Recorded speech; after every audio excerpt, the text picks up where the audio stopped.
Hi, I'm Kathy Cruz. I'm a retail coach, a retail store owner, and host of the Savvy Shopkeeper Retail Podcast.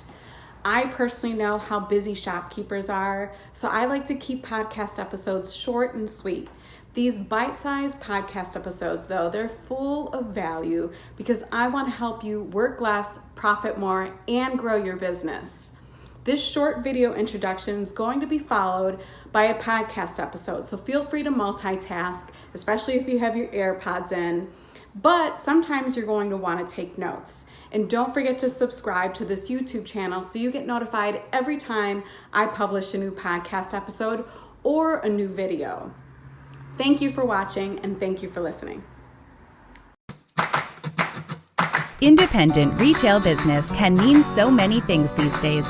A brick and mortar store, an e-commerce business, a maker's online shop, a booth at an antique mall, and more.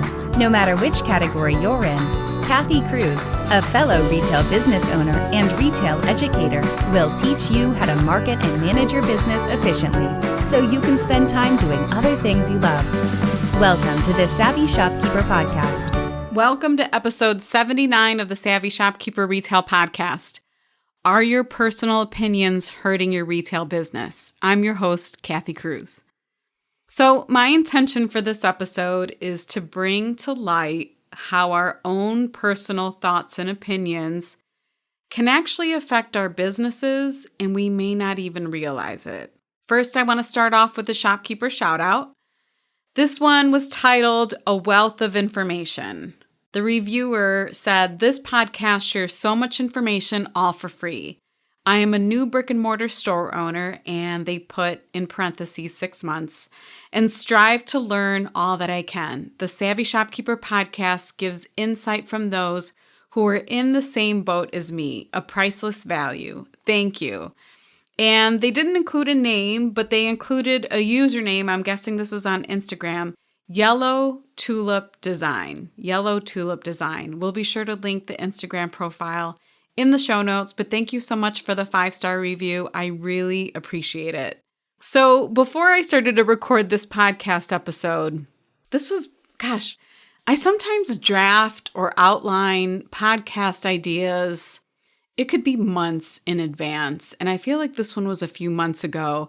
And I remember asking my husband and my bonus son, Logan, some ideas for titles. And I ran the concept of the podcast episode past them. I think we were in the truck. And Logan said, he gave me the title of Don't Listen to the Internet. That was his title. And I made sure I included that in my notes for this podcast episode whenever I recorded it. But he makes me laugh, so I just had to share that. Don't listen to the internet, which is probably really good advice in general sometimes, right? So moving on to the episode, it doesn't matter what age you are, your 20s, your 30s, your 40s, 50s, 60s, or even older, we all accumulate so many programmed thoughts during our lifetime. This really became clear to me over the past year as I personally worked with a coach myself. And I had to work on, probably a dozen programmed thoughts in my head. And it's really important that we identify some of these thoughts. Some of these programmed thoughts are just that, though. They're thoughts. We can actually choose to stop those thoughts and think differently. I know sometimes it's hard to believe, and when I work with one-on-one clients, it takes a while for them to also identify, I can control my thoughts. I can determine what I think. And it takes time to get there, but it's true.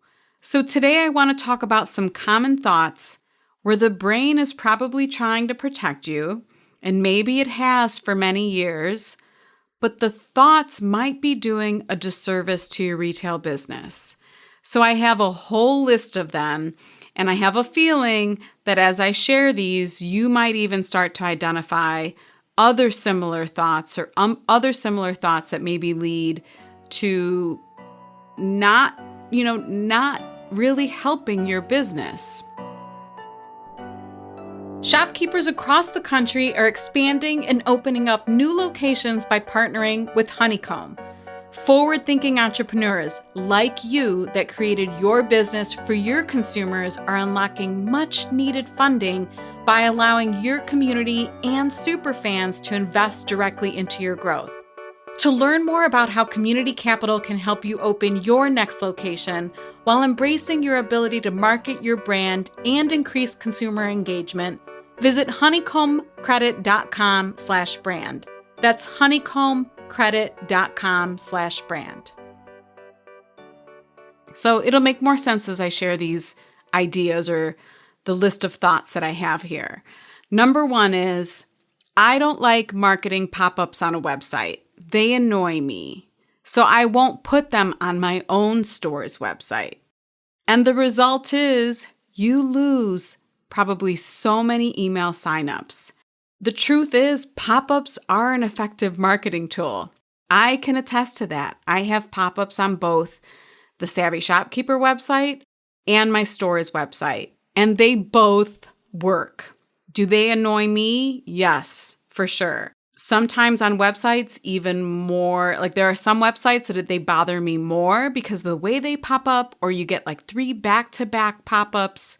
Now, of course, I wouldn't recommend that, but I will link an article from sumo.com that talks about pop-up statistics because I think it's important to prove to your brain that pop-ups are actually an effective marketing tool. So that was example number 1. Example number 2 is, I hate my cluttered email inbox, so I won't utilize email marketing to reach my customers. I don't want to flood my customers with a bunch of emails that will just annoy them or that they never open. Well, the result here is you lose revenue. Statistics show that email marketing has an excellent return on investment, a really good ROI. For this particular example, I will also share a linked article, I think it was by Constant Contact, that talks about email marketing statistics. Now, I'm not going to link a ton of articles. Those are the only 2 I'm going to link. But I think what I want to do here is show that you might have one thought and you might have the thought that's annoying, but truth is something else is actually effective. So one of the stats that I want to show you, an example regarding email marketing, is that, like, let's say, for example, I think the article said that there's a $42 return on investment for every dollar you spend on email marketing. Now, you all know by now that I use Flowdesk, and with my special offer, you can actually get Flowdesk for half off. It's normally $38, but you pay $19. We'll be sure to link that in the show notes, but that's not the point here. The point is, I spend $19 a month on Flowdesk, and for every dollar that I spend, I get $42 in return. Calculate that times 12 months, and that's $9,576 for a return on investment for the year. Now, of course, this isn't going to fit for everyone. Not everyone will get $42 return on investment. I personally haven't tracked this. I want to track it now. But I just want to point out the potential in email marketing and that there are statistics and there are studies to show that there's a good return on investment. So even if you have a really cluttered inbox, and I feel like I need to do an episode on that to help you clear that out, but if you have a cluttered inbox that just drives you nuts and you don't want to keep getting emails so you don't send emails out, I want you to rethink that. Moving on, so I don't keep going down that rabbit hole. Example number 3 is, I don't throw anything away, it's wasteful. The result here is you start to get really cluttered storage rooms, really cluttered offices, and cluttered workshop areas, or you start to accumulate inventory, which I'll save that for another example down the road, but let's just talk about cluttered areas, cluttered workspaces. And I'm sure you've all heard the saying, a cluttered space is a cluttered mind. So I just want to point out that I often talk about clearing our brains or doing things or managing our time in ways that clear the clutter. So rethink that. Rethink that you have to hold on to everything, the more clear your space is, particularly your workspace, the better your brain is going to work.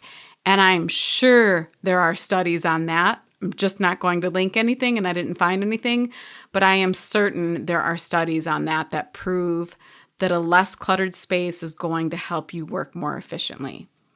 Okay, example number 4 is, I don't pay full price for a thing, so why should my customers? I personally know quite a few people that this applies to, and I think 1 or 2 of my group members said this was them too. But the result is you end up discounting everything because you feel bad, or you don't want your customers to pay full price since you don't pay full price for anything.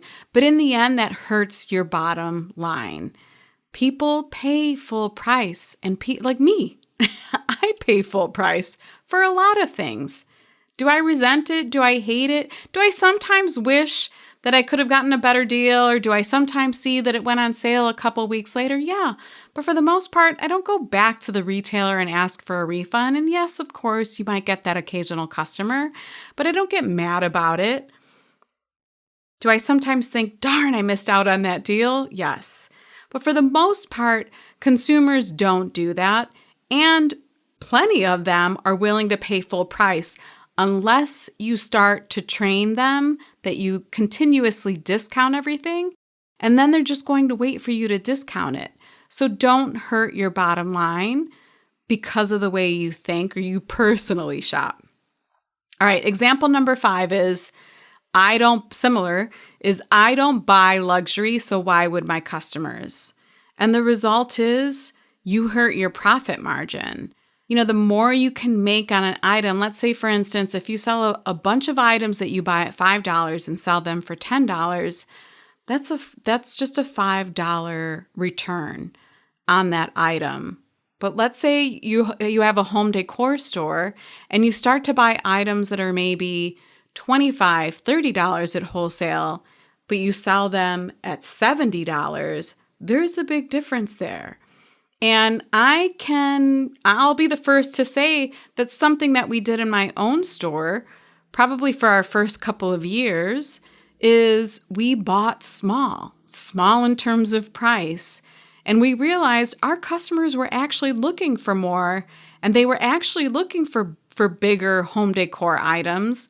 They were furnishing homes with taller ceilings, bigger rooms than the homes that we live in.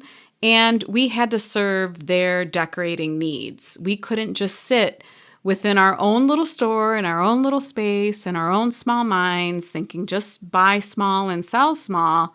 We had to start serving our customers better. So just because you may not buy luxury items or you may not spend $50, $75, $100 on a vase does not mean that your customers won't. So of course you want to pay attention, but be careful there. All right, example number 6 is, I'm not good at math, so I'll never understand a bookkeeper, and I'll never understand my financials, and no one can teach me this, so I'm just going to avoid it all. And the result is your business may be drowning, and you may not even realize it.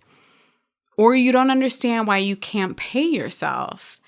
Maybe you're thinking, man, I bring in all of this revenue. I've worked one-on-one with clients who generate $50,000 in revenue a month, but couldn't figure out why they couldn't pay themselves or why they were just making enough to buy more inventory and to pay the expenses. Or in some instances, why they were starting to drown in debt. All right, the next example is, I know what I'm doing. I don't need advice. Do you know someone like that? Where their ego gets in the way. So in this situation, the result is if you think you know it all, but you're still struggling in your business and you're not willing to take advice, there's a chance that you're hurting your business. Don't let your ego stand in the way. If you're struggling and you need help, ask, get advice, be willing to take it. Example number 8. It's annoying when I buy something at full price, then it goes on sale. So I guess this is kind of related to the one I said earlier. but I'm going to run with it. Whoever said these podcast episodes are perfect. So I'm afraid to mark my items down so my customers don't feel annoyed as well, or my customers don't think I deceived them. So in this instance, if you're not marking things down and you're holding onto a lot of merchandise because you're afraid to discount it, because that person paid full price a few weeks ago, or maybe at this point, months ago, what ends up happening is you don't clear out old merchandise. So I guess the result in this example is a little bit different. But what I don't want you to do is to feel that you can't discount, because that's going to keep you in a really stale environment, which means when your customers come in, they're going to feel that too. They're going to notice all of the same things in your store 6 months later, a year later. And I've talked about this before. It could definitely hold your business back when you do that. So be careful around that. All right, example number 9 is I'm an introvert, so I'm not good with social media. Now, before I move on with this one, I am an introvert, hands down an introvert. And some people don't believe me when I say that, but it's the truth. So am I completely comfortable in front of the camera? No. Will I do it? Yes. Does it take practice? Yes, for sure. But if you use the excuse of being an introvert to maybe not get onto social media and not talk about yourself and not do those things, the result is you stifle your social media growth. But even more importantly, you stifle the potential connection you can make with hundreds or thousands of followers. I've said it quite a bit this year. People buy from people. And I by no means am I suggesting that you need to go live on video every day or every week. But you can slowly do things to make you a little bit more comfortable in this arena.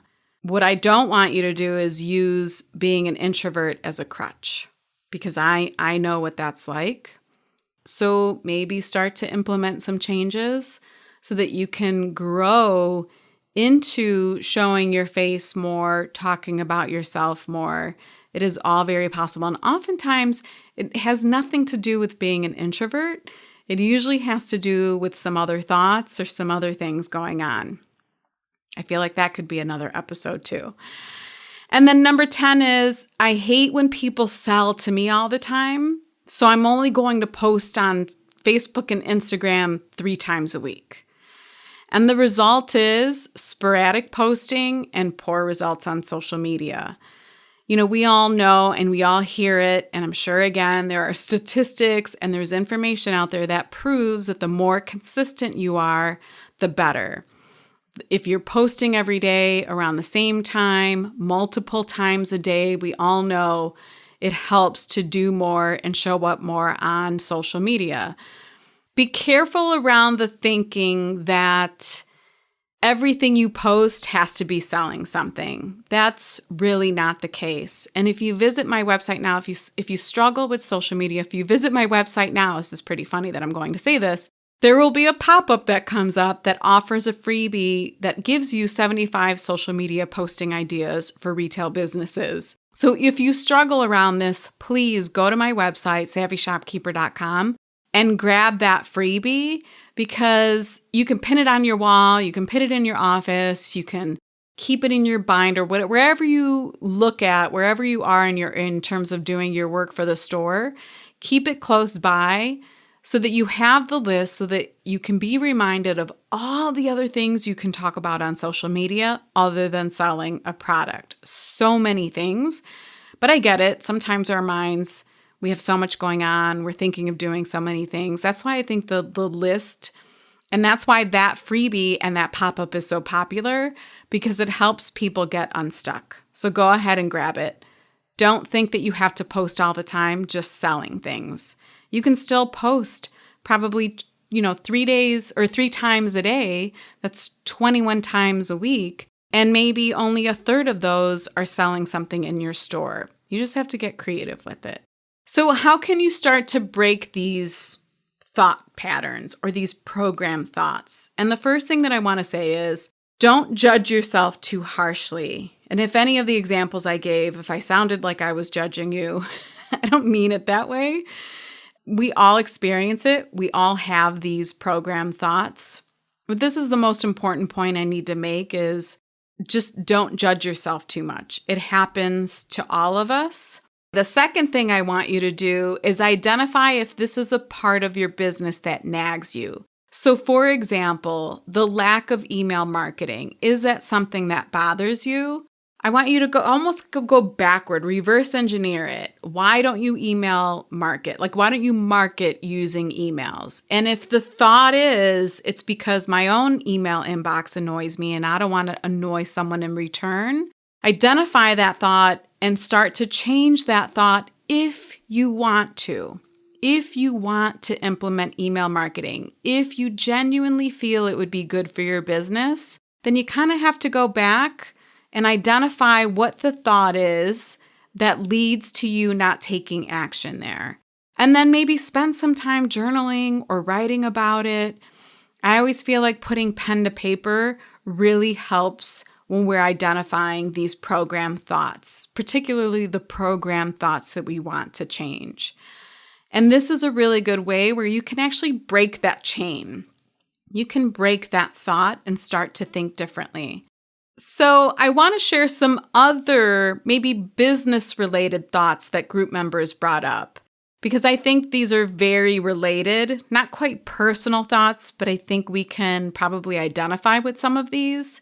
And the first one is, I'm not good with technology. And then the result is you don't create another revenue stream like an e-commerce store because you don't want to learn how to set up an online store, or you don't think you'll be good at it, which means then you're not meeting your customers where they are. And most likely, for most of us, that's online. So many of our customers are online and shopping online. The next one is, I can't even pay myself, so why would I hire help? And then the result is you're exhausted and your business doesn't grow because you're not bringing in the help you need to give you the space to work on your zone of genius so that your business can continue to grow. The next one is the Facebook and Instagram algorithms don't favor business owners. And then I hear this all the time, like organic growth is a myth. No one believes that Facebook and Instagram can do anything positive for their businesses. And then the result is you lose out on free marketing. I can honestly say that most of our growth on Facebook and Instagram has been through free marketing, through organic posts. So don't underestimate the power of social media and not even the paid social media. And then the last one is brick and mortar stores generate enough foot traffic. I don't need to market my handmade business. So this one applies to the makers who wholesale to the brick and mortar stores and either just kind of hope or sit back and think like, oh, I don't need to do anything else. All of my stuff is going to sell. It's in a brick and mortar store. And then the result sometimes is disappointing sales. You can't rely on that brick and mortar store owner to market your business. Get out and market your business. Do not count on someone's foot traffic. You never know if that's good or not. So as we're wrapping up here, as a coach, I want to help you identify your own thoughts and help you find your own answers. But as a consultant, I want to help by giving you some answers, which is why I presented each thought with a possible result. More importantly, with some factual numbers, like the return on investment in email marketing or some of the other statistics that I brought up. Also, why I'm giving you links to articles to back that up. And I often find myself in this dilemma. I want to help group members and one-on-one clients identify their thoughts and work on them so that they can find their own answers. But then there's that part of me that's like, but I have statistical information to share with you. I know based on research and everything that I've read and working with other clients, what works well in retail. So I hope this podcast episode was helpful to you. I hope maybe even during this, you've identified some other thoughts that you have that you want to work on. But if you want to see the show notes to this episode and find the links to anything I mentioned, you can visit my blog at savvyshopkeeper.com/episode 79. That's savvyshopkeeper.com/episode 79. And if you find this podcast helpful, please share it. Please share it with another business owner, another retail business owner. And even more so, if you don't mind, leave a rating and review on the Apple Podcast app. That really helps put this podcast in front of other retail business owners if they're searching for a retail podcast or just in a general feed when they're going through their podcast app. So until the next episode, be savvy and boss up.